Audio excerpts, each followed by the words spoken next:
Kun sagantaa keenya dhugaa waaqaa irratti episoodii jalqabaatti dhugaa waaqaa haala yeroo Oromiyaa waa'ee Oromoo irratti xiinxalli keenya kan irratti kenninu miidiyaa yuutuubiitii. Sagantaa kana kan gaggeessinu ana Kaayyoo fi Laliseedha. Sagantaa keenya laayik, sabskiraayib, sheer gochuu hin dagatinaa. Dhugaan Oromoo dhugaa waaqaati. Egaa Lalisee waa'ee Oromoo, waa'ee dhugaa keenyaa, waa'ee qabsoo keenyaa kan irratti mari'annudha. Sagantaan keenya kuni mee kallattiidhumaanii gara marii keenyaatti ceenu. Egaan akka agarsiisutti yeroon kuni yeroo baay'ee rakkisaadha. Ammas immoo kan irratti mari'annu haala yeroo kanarratti haalli kuni haalli nu amma keessa jirru haalli rakkisaan kun Oromoodhaaf hiika akkamii qabata jedhu yeroo irratti mari'annu ta'a. Egaan haala yeroo kanarratti yaada xiqqoo ishee nu kenna.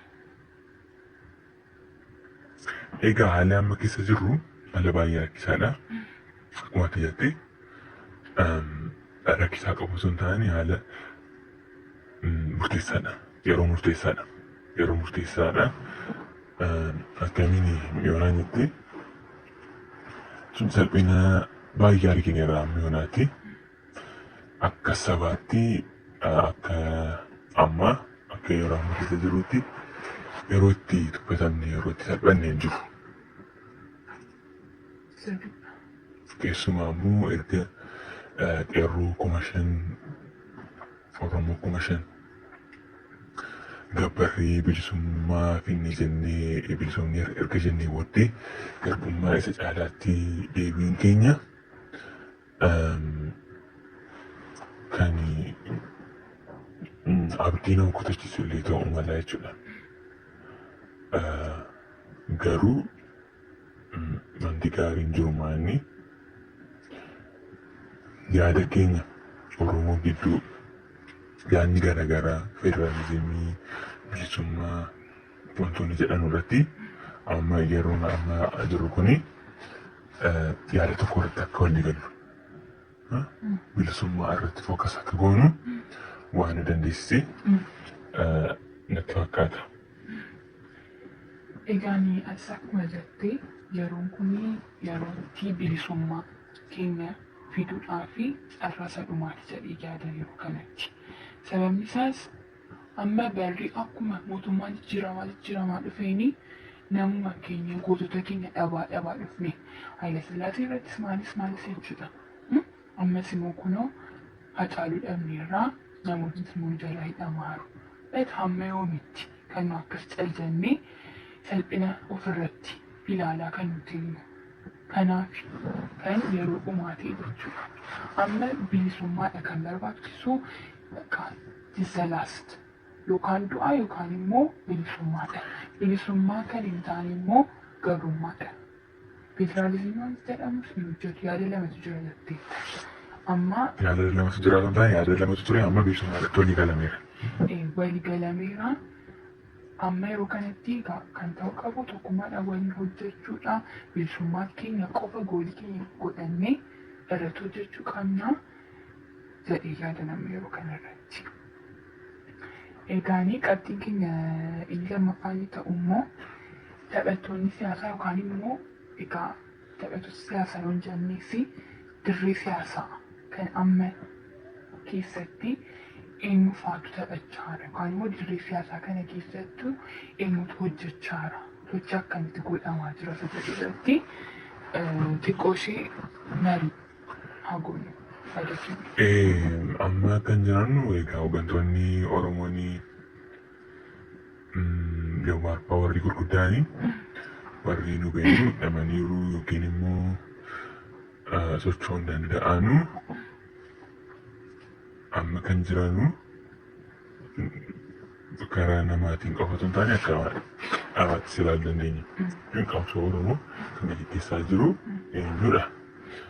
Tokko OMN'dha. Lama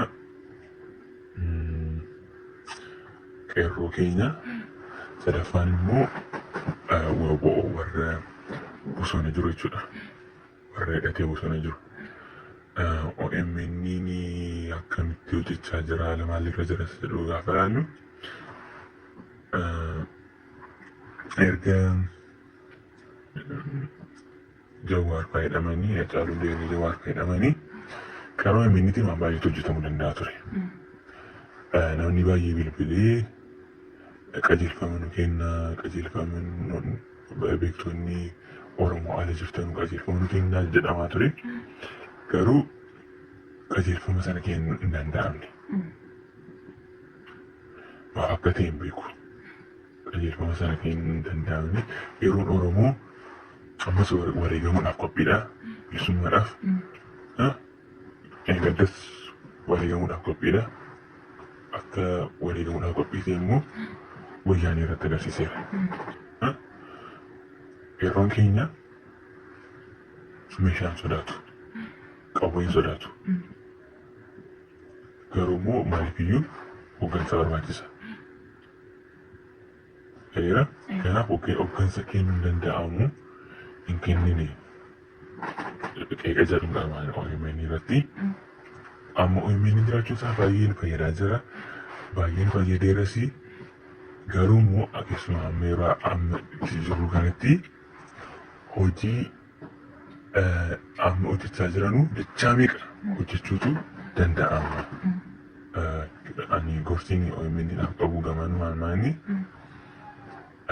beektota ciccimoo amma yookaan itti tamaan waariituun fidaniiru akka tamaan waariituu kan biroonis jiru Oromoon beektota baay'ee qabu.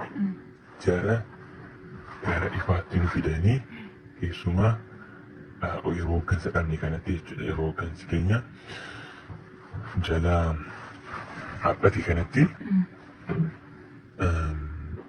shoora taphachuu qabanu isa guddaa isaan shooranni wanti miidiyaan hojjechuu danda'u waan cimaadha. Keessumaa immoo amma Oromoo irratti miidiyaa mootummaatiin duula cimaatu nurratti banamaa jira. Sirna duriitti kan deebi'aa jirru. Sanaaf ritaaliyeeshinii qofa otoo hin taane qabsoo keenya finiinsuudhaa fi OMN'n waan hojjechuu qabu. Wanti hojjechuu qabu maaliinsa jedhu yeroo biraa waan diteeliidhaan akkasumas ta'a amma piroodaakshiniidhaaf waan ta'eef yeroo biraa sirna kan biraan egaa lammata irratti qeerroo Oromoodha kan jiru. Qeerroon Oromoo siyaasa Oromoo keessatti ummaticha jechuudha. Actually. Ummaticha jechuudha qeerroo Oromoo jechuudha. Qeerroo Oromoo immoo paawaroosii qabsoo kanaati. Kan shoora guddaa taphachaa tures.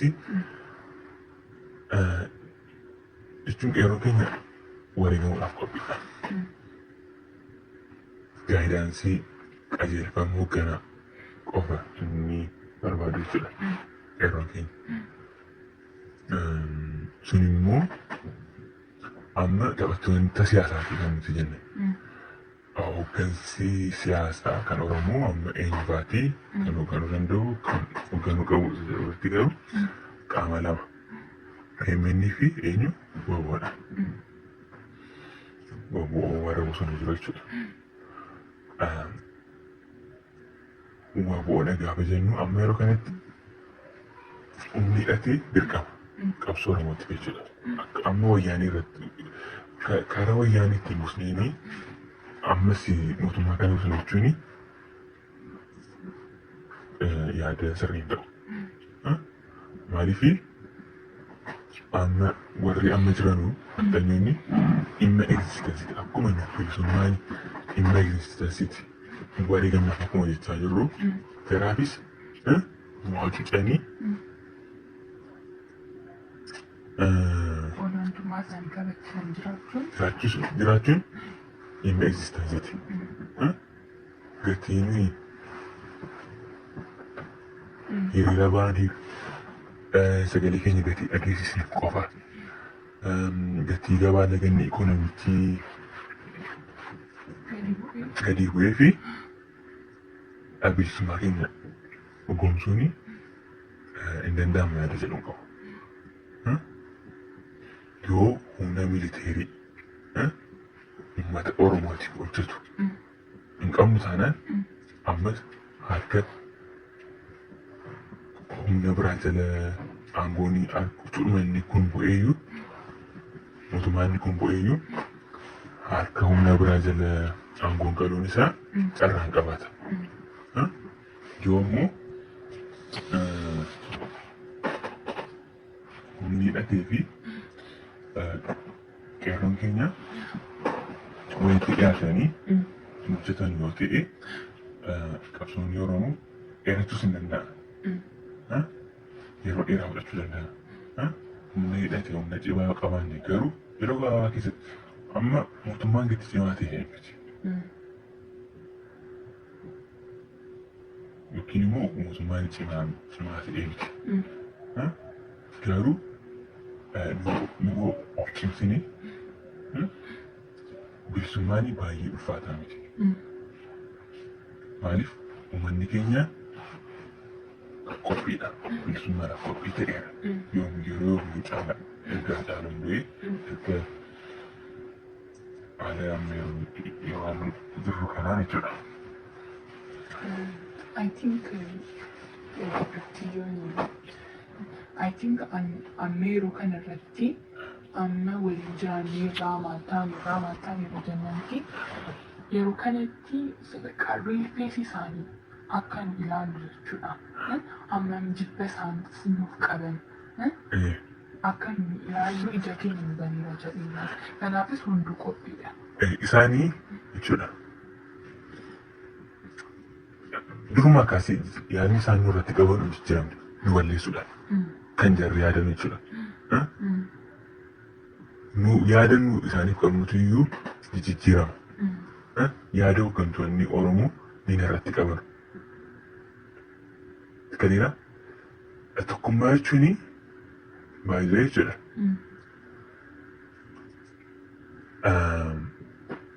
Eenyu diinni gosa jedhu irratti ati sabni tokko jechuudha.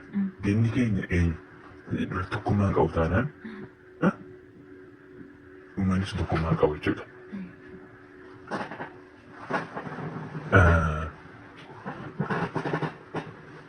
Maal jechuudha?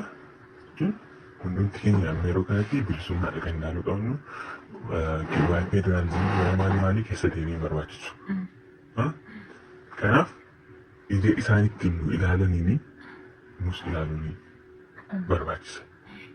Jarri nu balleessuu yaadaan nu waa'ee nagaa, waa'ee federaalizimii, waa'ee maalii haasofna taanaanii sirrii miti. Maafi tuffatanii jedhanii yaaduun kun gowwummaadha. Of tuffachiisuudha kan ta'u. Wanti immoo akkuma sila jennee bilisummaa wanti hin taane hundiyyuu kana booda garbummaadha. Oromiyaa humna Habashaa keessa hin jirre Amaaraa keessatti naasamne hundeeffachuudha kana booda kan dura jiraatu jechuudha. Kaayyoon keenya har'a kan ta'u qabu kaayyoo qeerroo Oromoo. Kaayyoon qeerroo ammaa kaayyoo qeerroo Oromoo isa dura kan inni ta'u qabu jechuudha. Kaayyoo sanarra gatii maqaa komproomaayizii godhamaa kan ta'eef bilisummaan keenya ammaa irraatiyyuu kan gara boodaatti hafe jechuudha. Kanaaf hundumti keenya iyyuu karaa tokko bilisummaa fi bilisummaa qofa irratti ilaaluu kan qabnu. Kan biraan immoo kuni ani qeerrootti kan hin amanu qeerrootti amma waa'ee qabsoo kanaa irratti jechuudha. Qeerrootti nan amana. OMN irratti garuu daawwatii koo qaba. Bilisummaa ni qaba. Even Amaariffaan fa'aa sagantaa dhiyeessu.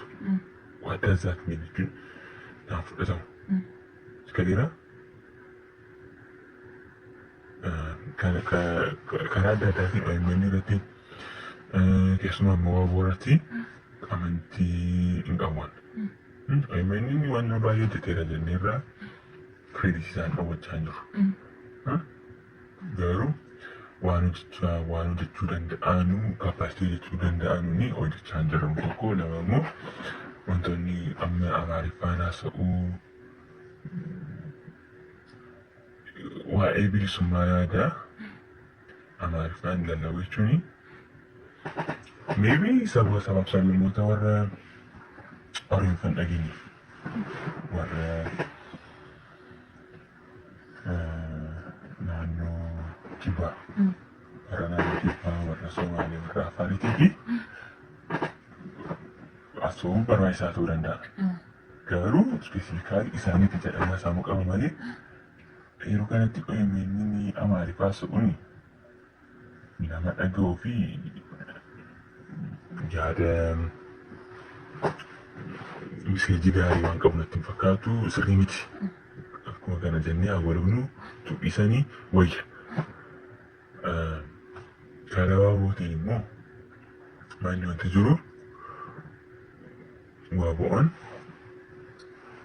wanti dhagahamaa ture wanti dhagahamaa jiru gaarii miti. Sochiin isaan gochaa jiran maalidha? Waan dhageenye qabu waan gadhee malee waan gaarii waan dhagaa jiru hin jiru. Kaleera sun eenyuyyuu hooggansaaf illee yeroo ammaa qeeroon illee hidhachuu qabu. Yeroo namni hundi hidhatee mootummaa kana ofirraa qabatudha. Mootummaa kana ofirraa qolachuu duwwaa osoo hin taane yerootti bilisummaa isaa harkaan qabatudha. Harkaan qabatudha. Yeroo kan ta'aa jiru silaa Oromoon yeroon laphisaa keessatti kana beeka. Garuu wanti waa'ee waaboo dhagahamaa jiru waan nama abdachiisu miti. Kanaaf hooggansaaf yookiin immoo kollaaborees godhee wajjin hojjechuudhaa fi akka gara waabootti ilaalu yeroon keenya Oromoon akka gara waaboo ilaalu ta'aa jiru. Waan dhagahamaa jirurraa kan ka'e jechuudha. Kanaaf yookiin waaboon of fooyyessee aadaa dhaabicha keessa jiru aadaa namatti hin tolle kan dhagaa turreetu jira. Fakshinizimii ta'uu danda'a. Sochii gochuu dhiisuu maal kana jechuudha. Gara dhaabaatti dhaabaa keessa waan ture sana jechuudha. Sana istaandaardii qeerroo yookiin of ijaaranii istaandaardii qeerroo jechuun qeerroon keenya humna cimaadha. Amma qabsoo Oromoo irra jiru dhaaba hidhatee istaandaardii sanaanii dhaaba socho'uu barbaachisa. Waboonni istaandaardii sanatti of ijaaruudhaaf maanajimentii isaaf ta'uu danda'a kan rakkoo uumaa jiru yookiin awarenessii barnoonni gahaan beekee kennamaa hin jiraanneef I don't know beeku. Yoo waboonni of haaromsuudhaa fi sadarkaa qabsuun amma irra jiru kan socho'uudhaaf yoo qophiin taane humna qatee biraa barbaachisaadha. Yoo waboon taanes jechuudha. Seenaa keessatti waan akkana beekamaa bosona galanii bosona keessatti hafuu socho'uu dhiisuu jechuudha. Waan akka kanaa beekamaadha. Kan fakkaatu saamna socho'uu dhiisuu jechuun socho'uun jedhamee yoo dhagahame jechuun waan gaariitti kan dhagahamaa jiru. Kanaaf amma fakkeenyaaf yeroo Hacaaluun du'e anamma eegaan ture. Waan tokko godhani iddoo baay'eedhaan dhiphina ture. Ina sana itti fayyadamanii qaawwaa humnoota mootummaa gidduutti uuman fayyadamanii waan tokko hojjechuu akka kana godhan oduu jedhu utuu dhageenye waan nama abdachiisu ture. Ergaa Hacaaluun du'e jechuudha. Kanaaf waan gaarii dhagaa jiraachuun keenya abdii nuti isaan irratti qabnu baay'ee akka gadeemuu taasiseera yookiin abdii nu isaan irratti qabnu akka ol ka'u akka qeerroo wajjin wal ta'iinsaanii hojjetan ta'uu qaba. Yoo ta'an immoo qaamni hidhate qeerroon ofiisaatii of ijaaree bosona galee hidhatee amma inni waraanaa mootummaa keessa jiru Oromoon wallaalchaa jira. Oromoon gaafa hin jiru wal qoqqoodanii wal nyaachaa jiru. Utuu qaamni hidhate xinnoosee cimina qabu utuu qabaanne humni mootummaa Oromoon humna mootummaa keessa jiru qabsoo hidhattoota sanaa yookiin tuudhuma even hidhachuu iyyuu barbaachisu qabsoon humti qeerroo iyyuu kana godhachudha. Gaafa cimaa deemu magaalaa ummataatti dabalamuun isaanii poolisiinis warra isaanis jechuudha. Qaamni hidhate jiraachuun isaa garuu istiraakchar humna Oromummaa finna godhu akka hin akka godhamne itti godhe jechuudha. Kan eegu qabaanna jechuudha. Militarii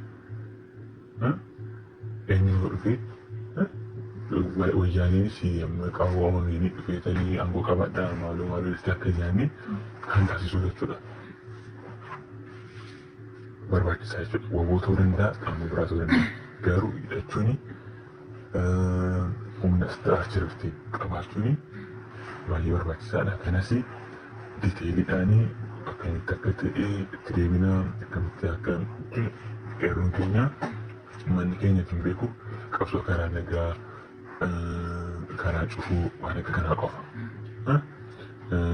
Lagannaa gabaa amma karaa sadarkaa isa itti aanutti yeroo qabsoon keenya itti ce'uu qabudha.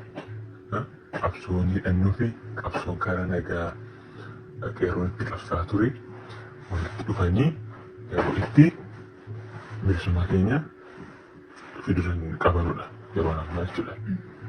Importansiin qabsoo hidhannoo ispoortii dagatamuu qabu. Ani immoo asirratti kan hin dabaluu barbaadu maalini amma yeroo kanatti kaanii baanee hiriira baanee maal jennee akka yeroo wayyaanii sanatti mootummaa kana buusna jechuun mootummaan baay'ee bakka meeshilasii ta'eera dargaggoota sana fixuurraan hin deebi'u. Kana gochuun immoo ofirratti of fixuudhaaf yookaan immoo bakka dhumuudhaa fi ofirratti garaduu jechuudha. Kanaaf asirratti maaltu barbaachisa? Hidhachuudha. Kanaafuu itti yaaduu qabna tokkoomnee uummata birattis immoo uummannis immoo gargaarsi uummatas biratti hin barbaachisu. Kanaafuu tokko qeerroo fi qabsoo karaa nagaa tuffachuun barbaachisaadha. Karaa hiriira nagaa bu'uun sagalee dhageessisuun jechuudha. Garuu hammuma sana hidhachuun keessumaa nagaa miti iyyuu nagaan irra darbeera. Mootummaan hin jiru. Waa'ee nagaa kanaa saamu mootummaan seera eeguu, seera uummata eeguu gaafa jiraatudha. Mootummaan amma yeroo kanatti diina uummataati. Diina keenya. Kanaaf vaayolensiin inevitabiliidha. Barbaachisaadha. Waa'ee nagaa yeroo taasifamti, waa'ee bilisummaatti kanaas qabnu. Garuu hiriiruun barbaachisaa ta'e hidhannoodhaan deeggaramuu qaba. Hidhannoonis kophaa isaa osoo hin taane uummataan deeggaramuu qaba. Hiriiraan deeggaramuu qaba. Akka sanatti kan hubatamuu qabu jechuudha. Kanaafuu yeroo uummanni yeroo pireeshariin itti baay'achaa deemu mootummichis dadhabaa deemuun isaan oolu. Amma as biratti kan hubachuu qabnu uummata biratti tokkummaan uumameera. Haadhaaluun hin du'e uummanni onnatee ka'eera, qeerroon onnatee ka'eera, durumaas onnataadha. Kanaafuu amma yeroo kana irratti kan barbaachisu tokkummaa taphattoota siyaasaa kanadha kan barbaachisu. Qeerroon waboo wajjin walitti koolaabireet gochuu qaba. OMN'nis jira, miidiyaadhaanis jira, hidhannoon jira, qeerroon immoo hiriiraas jira. Wantoonni kun yeroo walitti dhufanii pireesharii guddaa uumuu hin dandeenya. Waan guddaa hojjechuu dandeenya. Kanaafuu haa tokkoomnu jechuun barbaada. Egaa dhaggeeffattoota keenya sagantaa keenya har'aa akka kanatti goolabneerra amma yeroo biraa amma walitti deebinutti nagaan nuuf ta'a. Jennaa kan isin wajjin turre ana lalisee fi kaayyoodha. Horaa bulaa jenna. gadab gadadon nun altu gafa gadan kenya taate barriqata gagadan dikame mali ansi jalami ame mali ansi jalami ame warri kenya warra dugale lisuda bali kenya sitna gada debisuda bali kenya sitna gada debisuda debisuda sitna gada debisuda sitna gada debisuda sitna gada debisuda sitna gada debisuda sitna gada debisuda sitna gada debisuda sitna gada debisuda sitna gada debisuda sitna gada debisuda